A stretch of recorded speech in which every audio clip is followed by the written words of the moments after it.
The crunch of gravel beneath my tires was the only sound in the morning stillness as I eased my F-250 into its usual resting spot beside the barn. Sunlight spilled across the acres I'd called home for over 30 years, painting golden highlights on the rusted tin roof and weathered fence posts that stood like old sentinels.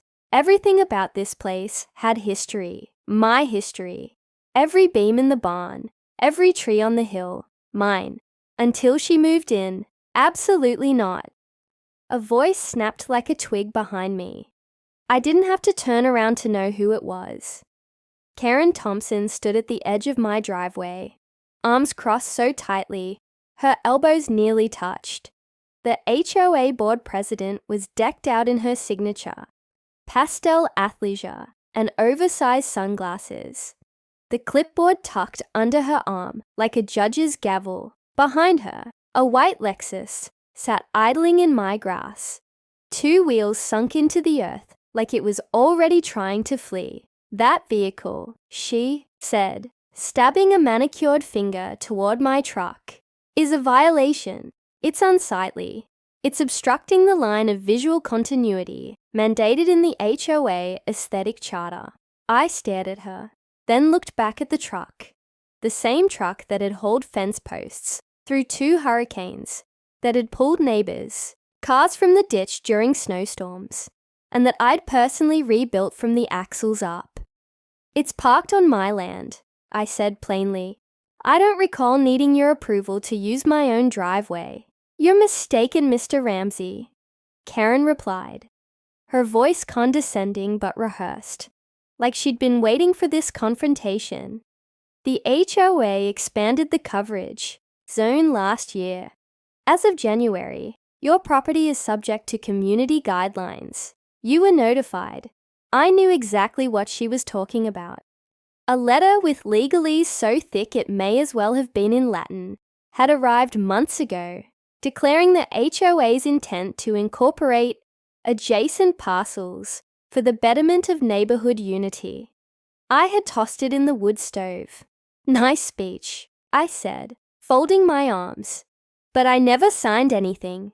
My deed's older than this whole neighborhood, so unless you're here to help me load hay bales, you might want to get off my property. Her lips pinched into a smile that had more venom than warmth. This isn't personal, Mr. Ramsey. Rules are rules. Your truck is in violation, and I'm authorized to escalate enforcement. Meaning, I'll call the sheriff if the vehicle isn't moved within the hour. I gave her a look that should have said everything, but just in case she missed it, I added, "You do that." She huffed, spun on her heel, and marched back to her car. The Lexus peeled off, throwing clumps of dirt behind it as she vanished, down the road like a dictator, retreating from a failed coup. I took my time unloading the truck, bags of feed, spare fencing tools, and a box of old engine parts. Nothing out of the ordinary, nothing worthy of a sheriff's visit. Unless, of course, the sheriff had a particular reason to care. And in this case, he might. You see, the sheriff is my son. Luke Ramsey didn't get his badge through favors or shortcuts. He earned it. Marine vet, criminal justice degree, 10 years working his way up the ladder. Everyone in this county knew his name, but most didn't realize the man behind the uniform had grown up in the very house that Karen was now trying to govern with her covenants and clauses. My phone buzzed on the tailgate. A text from Luke. Dispatch says someone reported an illegal vehicle on Ramsey Farm. I'm on my way. I chuckled. This ought to be good. As I leaned against the barn wall, sipping the last of my coffee, I couldn't help but feel the line had finally been drawn. Karen hadn't come for my truck. Not really. She'd come for control. The kind of control people like her wrapped themselves in when they couldn't bear to see someone live outside their rules. She didn't want to run a neighborhood. She wanted to run everyone in it. Unfortunately for her, I don't bend easy. And the law she thought she could use against me, well, that law was raised at my kitchen table, and he's on his way. The sheriff's cruiser rolled up just as I finished stacking the last feed bag in the barn. Dust rose behind the wheels in slow spirals, catching the morning light like smoke. I leaned on the rake handle, watching the scene unfold with the kind of quiet satisfaction that comes from knowing something the other side doesn't.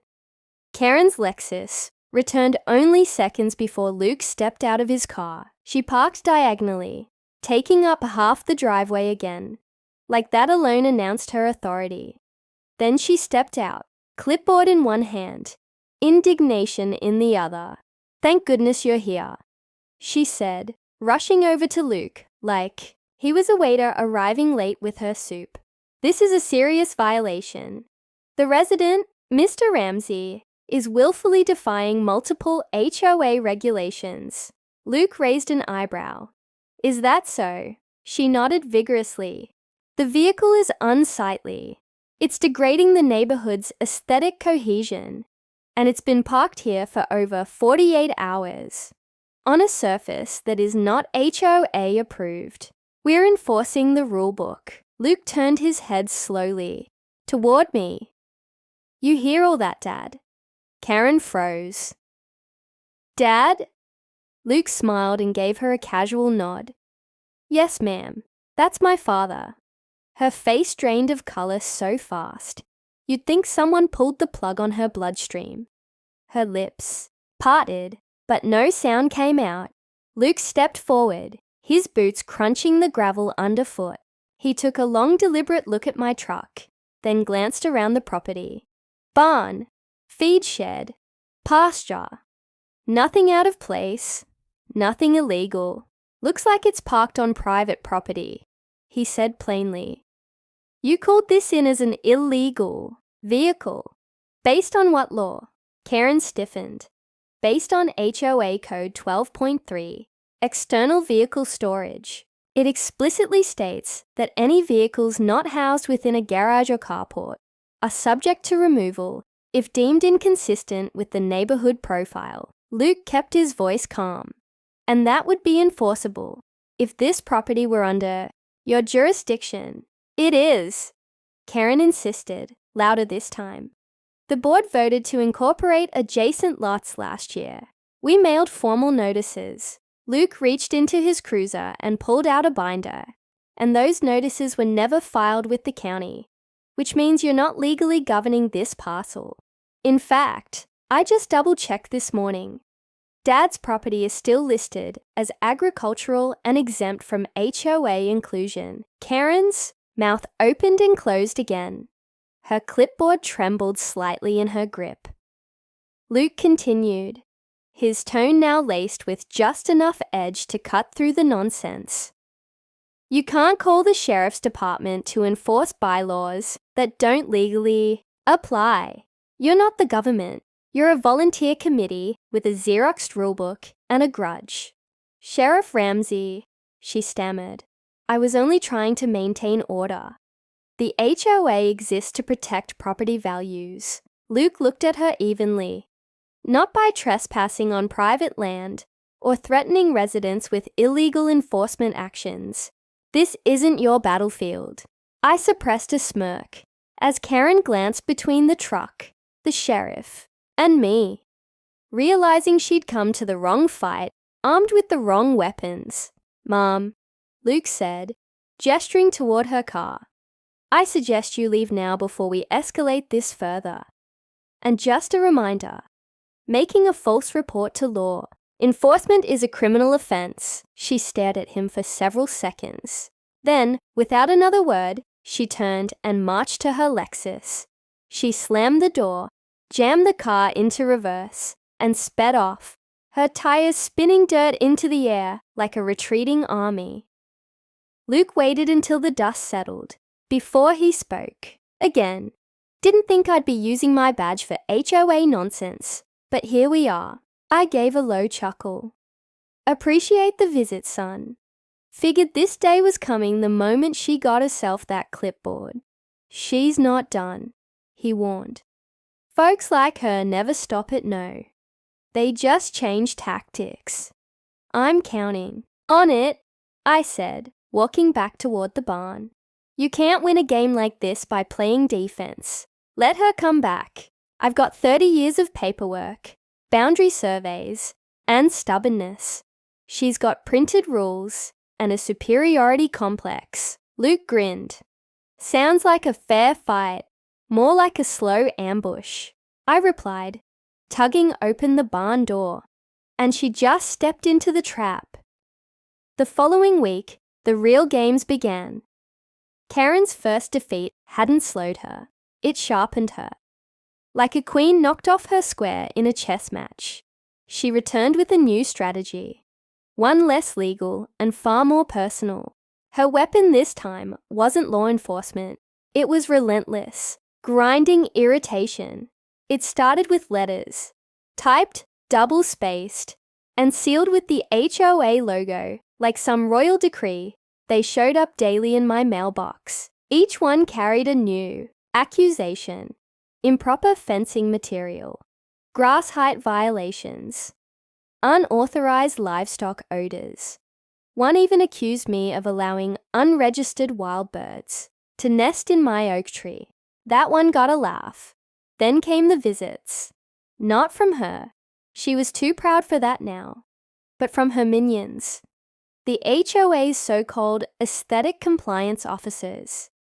Teenagers with clipboards and neon vests, marching up and down my fence line like they were conducting EPA inspections.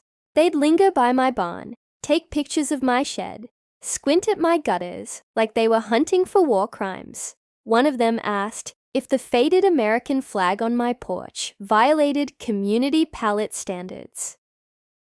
That earned him a very direct history lesson, followed by a suggestion to leave the property immediately. Karen was smart, though. She didn't come near me herself. Instead, she used paperwork like barbed wire. Hoping to trap me with technicalities, she filed a petition to the county zoning board, claiming my land had moved into a transitional residential phase, whatever that meant. She submitted noise complaints for my rooster. She called animal control about a feral goat infestation. I had one goat, named Biscuit, and he'd lived there longer than most of the HOA members combined. The final straw came on a Monday morning, as I was walking back from the mailbox with yet another citation in hand. It was for excessive dust displacement from vehicle movement. Apparently, my truck's tires were kicking up too much gravel. That was when I knew. She wasn't just trying to punish me. She was trying to make me leave. I sat at the kitchen table that night, sorting through the pile of threats, fines, and official-looking nonsense. Luke had been clear. None of it was enforceable. But that wasn't the point. She wasn't trying to win in court. She was trying to exhaust me into surrender. She underestimated just how deep my roots ran here.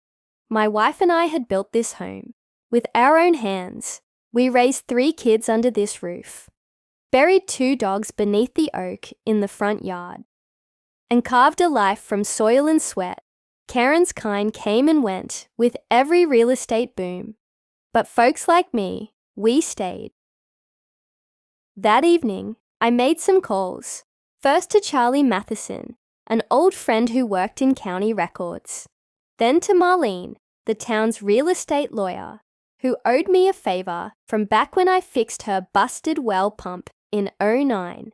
Finally, I rang up Curtis Tran, the drone operator and videographer who ran the local YouTube channel on small-town politics. Friday, we were ready. We pulled the original property surveys, documented every attempted HOA violation, photographed the visits, and catalogued the mail. I drafted a cease and desist letter backed by county documentation, then published a public post on the town's Facebook page with my findings. The HOA had no legal reach over my land, and their actions bordered on harassment. The post went viral, at least in our little corner of the state. Dozens of neighbors chimed in. Turns out I wasn't the only one Karen had targeted. A young couple had been fined for planting non-HOA approved flowers. A retiree had been ordered to repaint his mailbox because the blue wasn't subdued enough. People were fed up. By Saturday, there were murmurs about a petition to vote Karen out as board president, and just when I thought things had hit their peak, Curtis posted drone footage of my property, clean, well kept, and clearly outside HOA boundaries. Overlaying it with Karen's letters, he titled it, HOA Tyranny. One man stands his ground. Karen had tried to bury me in paperwork. I just turned her mountain of nonsense into her own public downfall, and she hadn't seen the last of it yet. The following week began with a town council meeting that wasn't supposed to be anything special, just a routine quarterly check-in. But thanks to Karen's relentless reign and my viral post, the old civic center was packed shoulder to shoulder. Even the folding chairs had run out. I arrived early, not because I needed to, but because I wanted a front row seat. Luke stood near the back wall, arms crossed, his sheriff's badge gleaming faintly under the overhead lights. A few of the younger officers nodded my way. Everyone knew why they were here. Everyone had seen the drone footage, and everyone was fed up. Karen strutted in exactly 7 minutes late, flanked by 2 HOA board members, like she was royalty descending a staircase.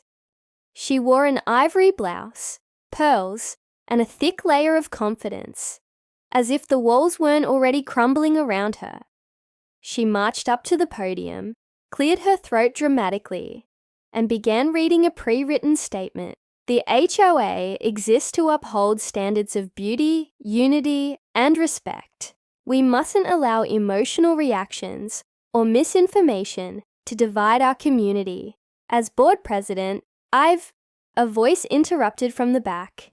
Karen, sit down. You're not running a monarchy. It was old Mr. Delaney, a veteran with a cane and a voice like thunder. Laughter erupted from the crowd. Karen blinked, thrown off script. Councilwoman Janet Riley leaned into her mic. Ms. Prescott, this meeting is to address the growing number of complaints about HOA overreach. You're welcome to contribute, but let's begin with Mr. Ramsey. I stood slowly, feeling every pair of eyes shift to me. My boots echoed slightly as I stepped up to the mic. I didn't need a script. My story was already etched into the hearts of the crowd. I've lived on my land for 35 years, paid taxes, fixed fences, helped neighbors. Never had an issue until one person decided that her version of order was more important than the rights of others.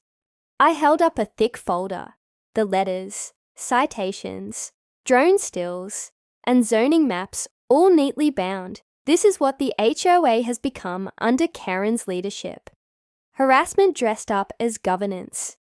But more than that, it's revealed something ugly, a belief that power entitles someone to rewrite boundaries, both legal and moral. There was silence, thick, heavy silence. I let it sit. Enough is enough, I said. My son may wear the badge, but today, this community is the real authority. So let's decide. Do we live by common sense and respect, or by Karen's clipboard? Applause erupted. Real, spontaneous, honest-to-God applause. Councilwoman Riley nodded solemnly. Thank you, Mr. Ramsey. Karen didn't get to finish her statement. Someone motioned to call for a vote. Hands rose across the room. Dozens at once. By the time the count was done, Karen had been removed as HOA board president by an overwhelming majority. She didn't storm out. No, that would have given us too much satisfaction. Instead, she stood frozen at the podium. Her fingers curled tightly around the edge, her expression vacant, like she couldn't fathom that a war she started in someone else's driveway had ended with her losing the castle she thought she ruled. When she finally turned and walked out, nobody stopped her. The next day, the HOA dropped all claims against my property.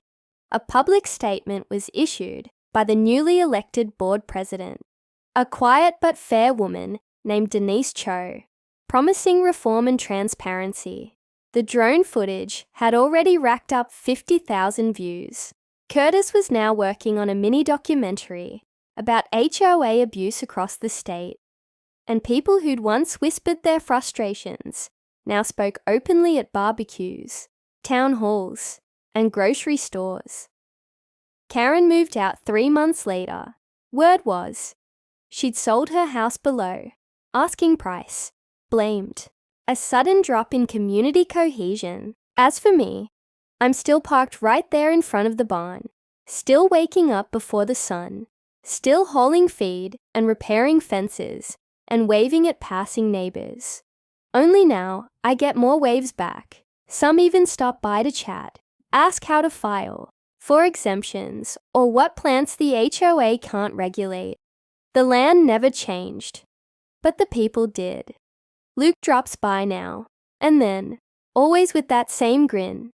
"You good, Dad?" he'll ask, and I'll nod, watching the sun crest over the pasture. "Better than good," I say. Turns out you don't need to raise your voice to be heard. You just need to stand your ground long enough for the truth to echo.